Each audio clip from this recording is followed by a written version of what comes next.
पहले जरा एससी हसन साहब को जरा बड़ी विंडो में दिखा दीजिए। उन्होंने बोला 50-50। हसन साहब आप बताएं सर, एक सांसद होने के, सर आपको मेरी आवाज आ रही है एससी हसन साहब? हसन साहब आवाज आ रही है आपको? हसन साहब अगर आपको मेरी आवाज आ रही है?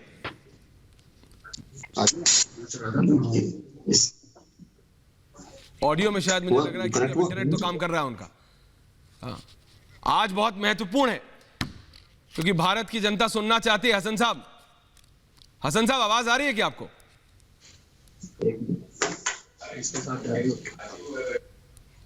हसन साहब आवाज आ रही है आपको? बेल जा रही है। मैं 10 सेकंड और दूंगा। हसन साहब आवाज आ रही है आपको? जी आ रही है भाई। जी हसन साहब, आप बहुत महत्वपूर्ण है आज क्योंकि पूरी बहस आपके ऊपर है। हसन साहब, हर कोई यह जानना चाहता है कि इस समय इस टिप्पणी की क्या आवश्यकता थी? आप तो सांसद हैं, वरिष्ठ नेता हैं, आप तो समझते हैं कि माहौल को सौहार्द बनाए रखना है, इस तरह की टिप्पणी करने की क्या आवश्यकता है? क्यों की आपने इस तरह की टिप्पणी? देखिए भाई, इस वक्त आप जानते हैं कि जो सियासत हिंदुस्तान के अंदर हो रही है उसमें हम सांप्रदायिकता का बहुत बड़ा रोल देख रहे हैं। हर जगह सांप्रदायिकता का रोल पे हिंदू मुसलमान करके पूरी सियासत हो रही है। हमने ये देखा मध्य प्रदेश में क्या हुआ, हमारे बराबर के जिले संबंध में अभी पिछले दिनों फसाद होते होते बच गया। इसीलिए हमने लोगों को आगाह किया कि अगर कोई ऐसा हरकत करता है तो होशियार रहना, अपने सांप्रदायिक सौहार्द को बिगड़ने मत देना, आपसी प्यार मोहब्बत को खत्म मत होने देना, ताकि कोई दूसरी पार्टी ये सांप्रदायिक सौहार्द को बिगाड़ के फसाद करा के कोई वोट का पोलराइजेशन ना करा पाए। इसीलिए हमने ये बयान दिया। लेकिन आपने बयान क्या दिया? हसन साहब, मैं शाजिया इल्मी जी आपसे सवाल पूछना चाहती हैं, लेकिन उससे पहले मेरा सिर्फ एक सवाल है। हसन साहब, आपने बोला ये जो चंदा इकट्ठा कर रहे हैं यही लोग पथराव कराएंगे और फिर इल्जाम लगा देंगे। इस तरह की टिप्पणी की क्या आवश्यकता है? कल राष्ट्रपति से मिलने जा रही है और आप सांसद होते हुए आज आप इस तरह की टिप्पणी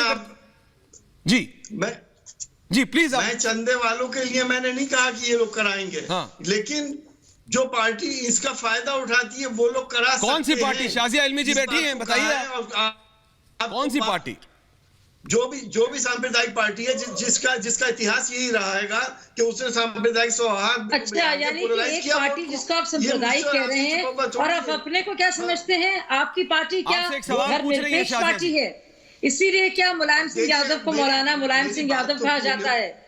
इसीलिए क्या जहाँ पे जो मुस्लिम बहुले इलाके हैं वहां पे मुलायम सिंह साहब और उनके बेटे और उनकी बहू और उनके भाई और उनके भतीजों को टिकट दिया जाता है? आप क्या समझते हैं कि हम लोग सब बेवकूफ हैं और आप जानबूझ से मेरी पार्टी को सांप्रदायिक कह रहे हैं और आप वो भी कह रहे हैं कुछ बिके हुए मुसलमान? तो यानी कि आपके हिसाब से नौजुबिल्लाह खुदा हो गए कि आप औरों को बिका हुआ कह रहे हैं और अपने को बहुत अच्छा कह रहे हैं? देखिए हर सोसाइटी में ऐसे लोग होते हैं जो पैसे की खातिर कुछ भी कर सकते हैं, हर सोसाइटी में होते हैं। और आपको मालूम है कि क्या होता है? किसको कह रहे हैं आप? कोई पत्थर फेंक दे एक भीड़ के ऊपर, किसको कह रहे हैं आप? हसन साहब इशू है, देखिए साफ बोलिए। हसन साहब साफ साफ, आप सांसद हैं, आप रिपब्लिक, मैं आपको साफ ही बता रहा हूँ, बिल्कुल साफ बता रहा हूँ। बताइए भैया, भाई मेरे, मैं तुम्हें बिल्कुल साफ बता रहा हूँ कि हर सोसाइटी में कोई ना कोई ऐसा आदमी होता है जो बिके हुए होते हैं, हर सोसाइटी में होते हैं जो पैसे की खातिर कुछ भी कर सकते हैं। तो अगर शाजिया आपसे सवाल उठा रही हैं तो आप शाजिया, बिल्कुल वो आपकी पार्टी में भी होंगे। मेरी बात जी बोलिए शाजिया, राजनीति भी करते हैं, शाजिया उनकी बात, क्योंकि राजनीति में भी बहुत पैसा है। साहब आप अपनी बात पूरी कीजिए, इसीलिए उसको हसन साहब आप अपनी बात पूरी कीजिए। और पूरे खानदान ऐसे हैं। शाजिया जी उनको अपनी बात पूरी करने दीजिए, जैसे कि मुलायम सिंह यादव परिवार का। शाजिया जी आप उनको उनकी बात पूरी करने दीजिए, बोलिए। एक पेशा है। अरे भाई मेरी बात तो सुन रहे हैं, बोलिए। कि सिर्फ एक पार्टी के लिए कहेंगे या एक समुदाय? देखिए भाई, मैं आपसे ये कहना ही तो छुपाइए ना। जी बोलिए हसन साहब। मैं आपसे ये कहना चाहता हूँ कि रामचंद्र जी इस देश की बहुत महान शख्सियत है। उनका मंदिर बन रहा है और रामचंद्र जी देश की नहीं बल्कि पूरी दुनिया की है। मंदिर सुप्रीम कोर्ट के आदेश से बन रहा है। जब मंदिर बन रहा है, एक मसला खत्म हो चुका है। अब इसमें कोई सांप्रदायिक खेल ना खेले। तो आप इसीलिए मैंने हसन साहब आगाह किया, क्योंकि हसन साहब टिप्पणी आपने की, टिप्पणी शाजिया ने थोड़ी प्रदेश में नहीं। हसन साहब टिप्पणी किसने की? सुनिए, साहब, मध्य टिप्पणी प्रदेश किसने? के अंदर टिप्पणी तो आपने की। करा था। हसन साहब ना टिप्पणी देखिए, करते ना ये बहस होती। मैंने आगाह किया लोगों को, तुम मेरी बात तो सुनो। अगर मध्य प्रदेश में नहीं होता ये काम, और अगर संभल के अंदर ऐसा नहीं होता, संभल में बाल बचाए फसाद होने से, तो फिर मैं टिप्पणी हरगिज नहीं करता, क्योंकि मुझे मालूम है कि कौन लोग इसका फायदा उठाते हैं, कैसे वोट को पोलराइज करते हैं, ये मुझे मालूम है और आपको भी मालूम है, सबको मालूम है। हम चाहते हैं कि देश का सांप्रदायिक सौहार्द ना बिगड़े, एक अच्छा काम हो जाए और सब लोग प्यार मोहब्बत से मिलके मंदिर मस्जिद को अपनी बना लें। शाजिया जी बोलिए। अगर आप वाकई में भाई साहब ये चाहते थे तो आप ये क्यों कहते बिके हुए मुसलमान, और आप इतना पथरीला बयान क्यों देते? ऐसा बयान है आपका जिससे तलखी और बढ़ेगी। ये तो मोहब्बतें बढ़ाने वाला बयान नहीं था ना भाई साहब। देखिए, मैंने उन लोगों को कहा है जो बिके एक्सप्लॉइट हो सकते हैं, उन लोगों को कहा है, वो किसी भी समाज में हो सकते हैं, मुसलमानों में भी होते हैं, हिंदुओं में भी होते हैं, वो पैसे की खातिर कुछ भी कर लेते हैं। आपको तो मालूम है क्या नहीं करते। तो ऐसे लोगों से होशियार रहें। कोई भी आपस में मुफ्ती वहाजत काज़मी साहब एक सवाल पूछना चाहते हैं आपसे। हसन साहब, मुफ्ती वहाजत काज़मी साहब है, कन्वीनर है उलेमा सेल के, मुस्लिम राष्ट्रीय मंच के। इनका एक सवाल है आपसे, पूछिए काज़मी साहब। काज़मी साहब नहीं, मैं डॉक्टर साहब ये पूछना चाहता हूं कि आप पढ़े लिखे हैं, एक डॉक्टर हैं और एक लोकसभा सदस्य हैं और इतने सीनियर इंसान हैं, उसके बावजूद भी आपने खासतौर से कुछ मुसलमानों को निशाना बनाया। और ऐसे मौके पर अगर विश्व हिंद परिषद चंदा आम तौर से कर रहा है और उसमें कुछ मुसलमान भी शरीक हो रहे हैं, तो इसका मतलब वो बिके हुए मुसलमान हैं। आप क्या कहना चाहते हैं डॉक्टर साहब? इसको थोड़ा वाज़ेह करिए ताकि मुसलमान भी आपकी बात को समझ सके। देखिए, आप मुरादाबाद जैसे शहर में बैठकर जहां 70% मुसलमान है, क्या कहना चाहते हैं आखिर? जी, मैं आपसे ये कहना चाहता हूं कि ये बात बिल्कुल हरगिज नहीं चाहता कि आपस में सांप्रदायिक सौहार्द को बिगाड़ा जाए। मैं तो सिर्फ ये कह रहा हूं कि अगर चंदा करते हैं, अगर मुसलमान भी चंदा देते हैं तो भी कोई हर्ज नहीं है।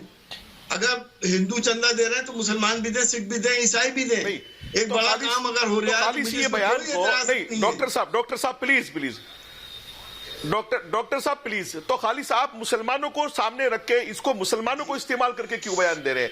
आप देश के मुसलमानों को बदनाम कराना चाहते हैं या देश के मुसलमानों को इनसे लड़ाना चाहते हैं, विश्व हिंद परिषद से या आरएसएस से, या बाबरी मस्जिद राम मंदिर का जख्म आप दोबारा हरा करना चाहते हैं? क्या इश्यूज है? हरगिज नहीं मौलाना साहब, चंद मुसलमान, बिके हुए मुसलमान, चंद का मतलब होता है इक्का दुक्का। ये तो आप उर्दू जानते हो। प्लीज आप ऐसा करिए, प्लीज आप उनकी लिस्ट दे दीजिए। आप प्लीज उनकी लिस्ट दे दीजिए।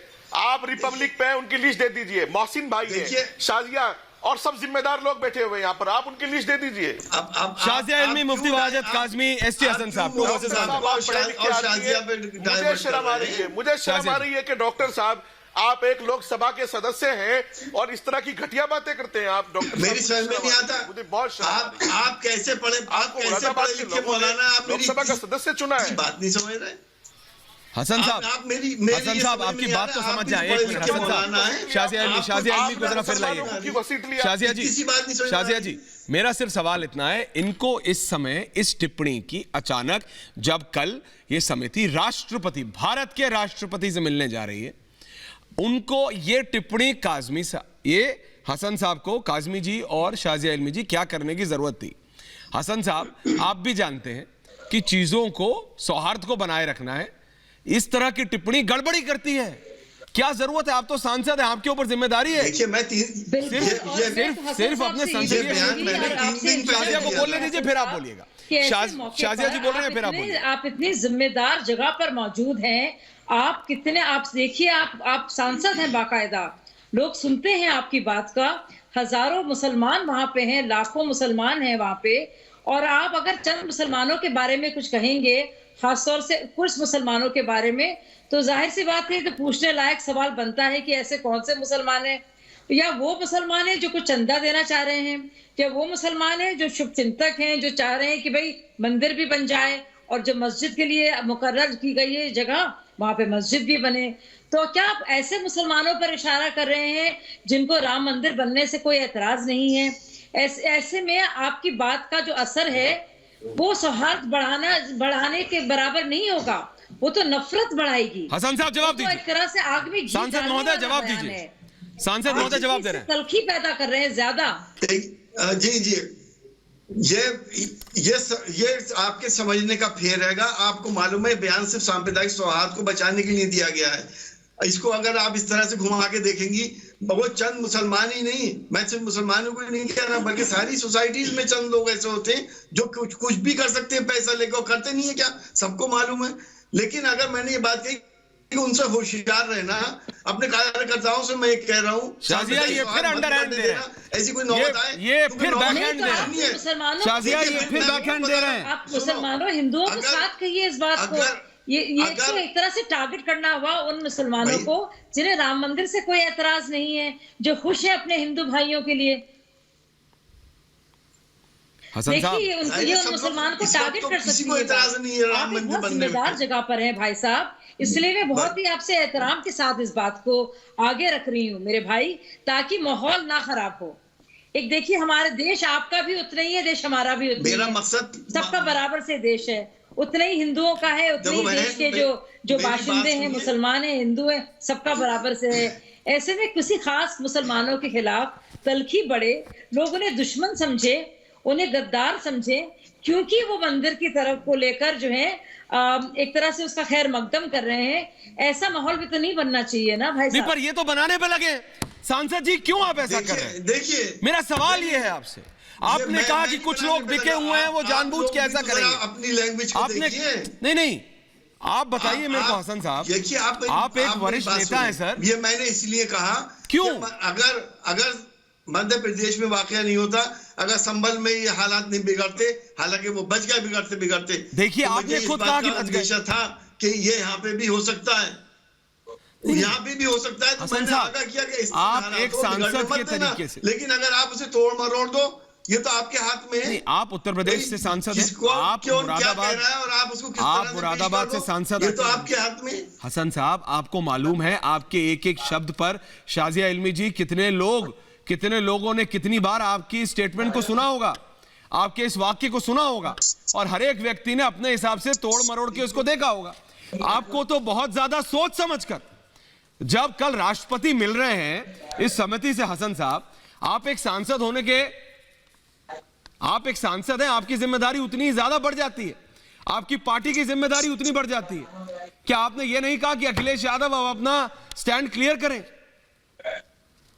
क्या आपके नेता ने अभी कोविड जैसी चीज पर नहीं कहा था? कोविड जैसी चीज पर भी राजनीति की थी। मैं अभी उस पर नहीं जा रहा हूं, लेकिन मैं बात बता रहा हूं, आपकी पार्टी का एक ट्रैक रिकॉर्ड है।